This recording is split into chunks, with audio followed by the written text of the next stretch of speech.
I'm Jai, and this is my lovely assistant Ingrid, and this is what you do. Today is pizza day. We've been looking forward to this for some time. I know some of you have too. So, we're gonna make one kind of special pizza, my kind of special pizza I like to make today. There's also a very easy or simplified version, and I'm gonna just kind of tell you how to do that while we're doing it. But both use the same pizza dough, and that's what we're doing right now. So what we have is 2 cups of Baker's high gluten baking flour, and we have 1 1/4 cups of lukewarm water. And what we're going to do first, before we mix it all together, is we're going to activate the dry yeast. Make sure it's really good and active. So what I like to do that is get the warm water, add a little bit of sugar to it, maybe just a half a teaspoon to it. And then just go ahead and add 1 teaspoon of dry active yeast. Okay. So we do that first so that we can get the yeast to kind of get warmed up, liquefied. It'll start to consume some of the sugar that's in there, and then pretty soon you'll start to see it foaming a little bit. That means it's good and active and ready to go into the bread flour. In the meantime, the 2 cups of flour, we add 1 teaspoon of salt.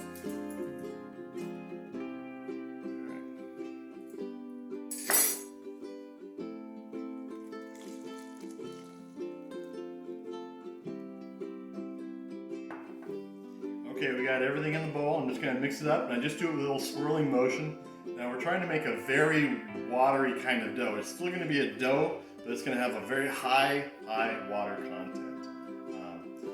And that's good for the pizza, but we don't want to work it like a bread. We don't want to knead it and make it chewy. We want to make it really loose and soft. Okay. I'm just going to kind of turn it around with my fingers in the bowl, and then it just turns into this nice ball. Consistency of it, and then we're gonna just drizzle it with some olive oil.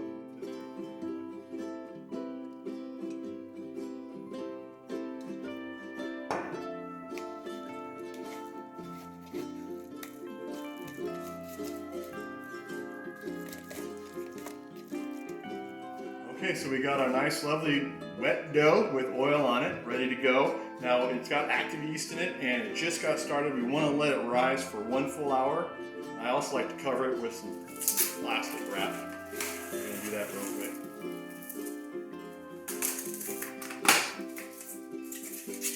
Alright, so what we're going to do after this has been sitting for an hour is we're going to go ahead and just put it in a little plastic bag and then take all the air out of it, tie a knot in the end, and pop it in the refrigerator.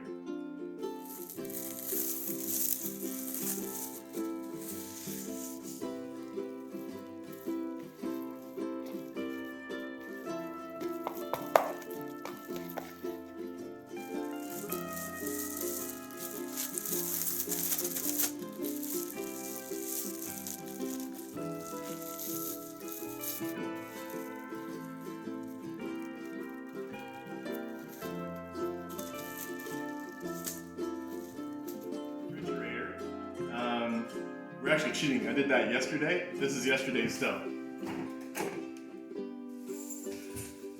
There it is. Okay.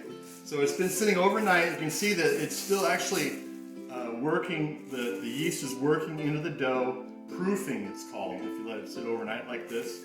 And so there's some carbon dioxide in there from the yeast. And it's just a perfect dough. But now it's still kind of cold. I need it to get warmed up so that I can actually work with it a little bit. So I'm just going to set it here on the counter for a little while because now it's time to make the sauce.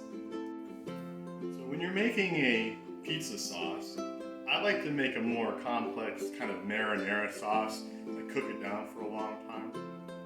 But however you do it, the basics are always the same. You start with olive oil and garlic.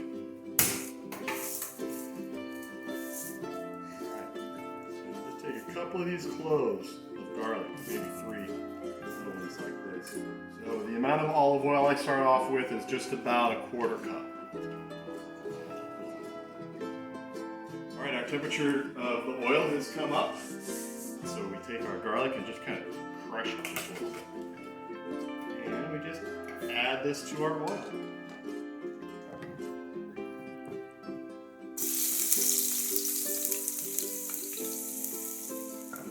Okay, so we have our garlic cooking in the pot behind me. I turned the temperature way down, so it's just doing a very light simmer. And I'm ready to start adding the other ingredients. Now, there's 2 ways to make pizza. There's the easy, fast, kind of New York style pizza, and then there's the way I like to make pizza, which is a little bit more complex and different. So we're doing it my way, but if you really just want to whip out a pizza, once you got the oil and the garlic in the pot simmering a little bit, you could just simply add one of these tomato paste cans and 2/3 cup of water, and mix that in and put that in there, and you're done. Okay, but we're going to do it a little bit differently. So the first thing we're going to do is add 1 can of stewed tomatoes. The next thing we want to add is some fresh basil. You can use dried ingredients if you want, but I like the fresh stuff. If we have it in the summer, you know, it's always good to have a little bit of this stuff growing in the little herb garden. If you can put a little pot out in the windowsill or something, you can grow basil. You can also grow fresh oregano. So, basil and oregano. We're gonna add a little bit of salt. Maybe just, let's see, maybe about 1½ teaspoons of salt. Okay. I like to add a little splash of white vinegar. I guess that's probably about a tablespoon, maybe 2. With the vinegar, of course, you have to have a little bit of sugar. So we're gonna add 1 full teaspoon of sugar. And a little bit of red wine. And so with this, what we're going to do is now put it on a very low simmer for about 2 hours. I like to do the crust in 2 stages. I put it together and then put it in for like 5 minutes to just cook it, make sure it's cooked through. If you're doing the New York style pizza, or if you just want to do a quick shortcut on a pan, and that works too, you don't have to do this process. You could just lay it out on the pan and put it in with the toppings on it already. Most people like to do that, but I like to kind of make my own bogey to make sure it's cooked all the way through. You got to use some cornmeal. That's going to help keep the dough from sticking to the leaf when I use it to put it in the oven. But make sure we need a lot of flour just to keep that from sticking to everything. So this is the fun part. All right. If you don't get a lot of flour everywhere when you're making pizza, you're not doing it right. All right, here we are. Lovely dough. See just how wet and just soft it is. And make it into a little ball. Okay. And when you do it like this, it just gets this really nice kind of silky texture. Now when I spread out the dough, I'm not working it. You're not working the dough. So I'll just be like taking it and using kind of my fist and just kind of letting it kind of flop over and spread out a little bit, you know, trying to get some of these air holes out of it, you know. Push it down with my fingers a little bit. Try to keep it a little bit of a round shape.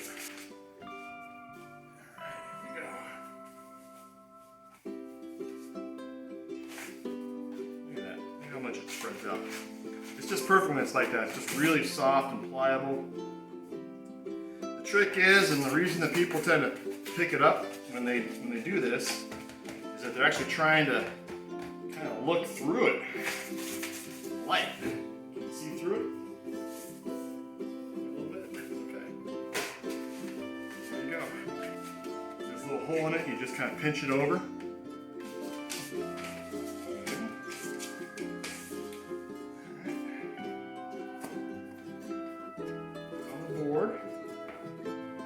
Super thin, super light, super airy, a little bit thicker around the outside, you know, just like a piece of crust should be. Right, so the next thing is I like to add just a little shake of garlic salt. Not too much.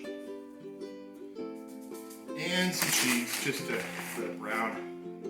Not too much, just a little spattering of cheese. Let's put this bad boy in the oven.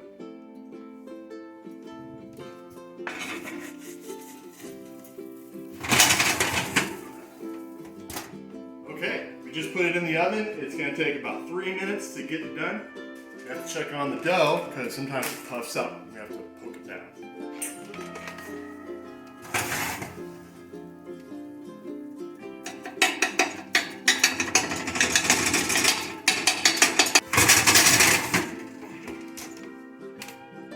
Okay, so our pizza shell, it's called, has been in the oven now for about 5 minutes and it's done. So unpull it.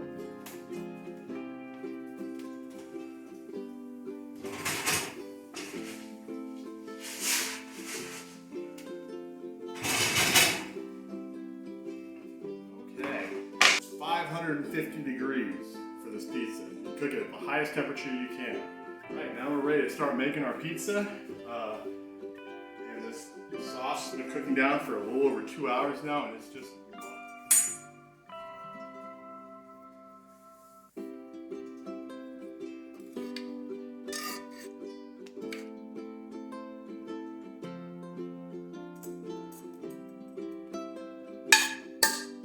alright. Next, cheese. Now if you're doing the New York style, you might just use a little bit less cheese than I do. I like a lot of cheese on it.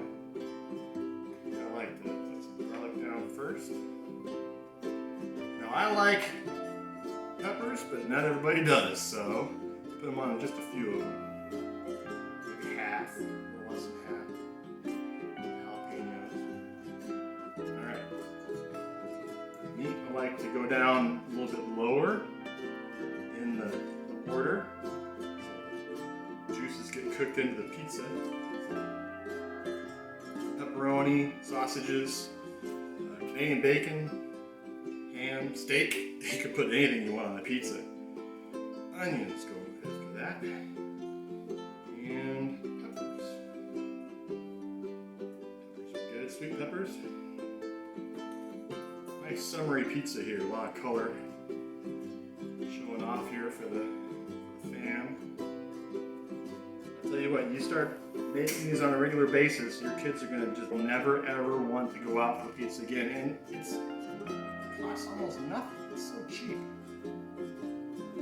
Alright, mushrooms.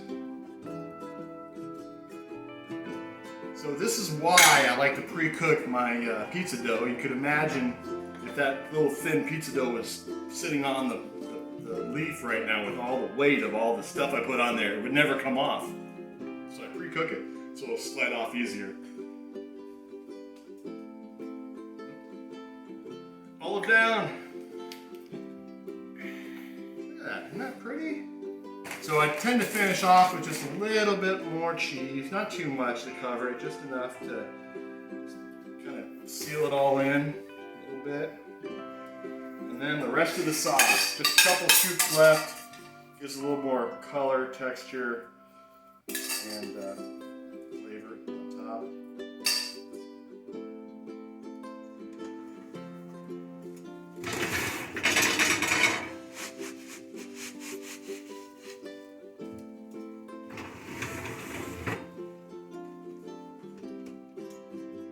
Alright, so it's in the oven at 550 degrees. We preheated the oven to 550 and let it sit for about half an hour before we got started to make sure everything was up to temperature. And now we have to wait 10 minutes.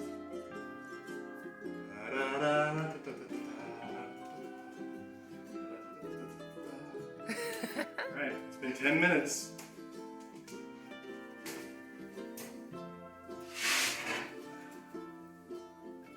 Here's the pizza.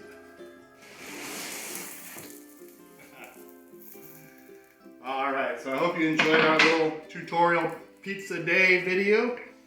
I'm Jai and this is Ingrid, and this has been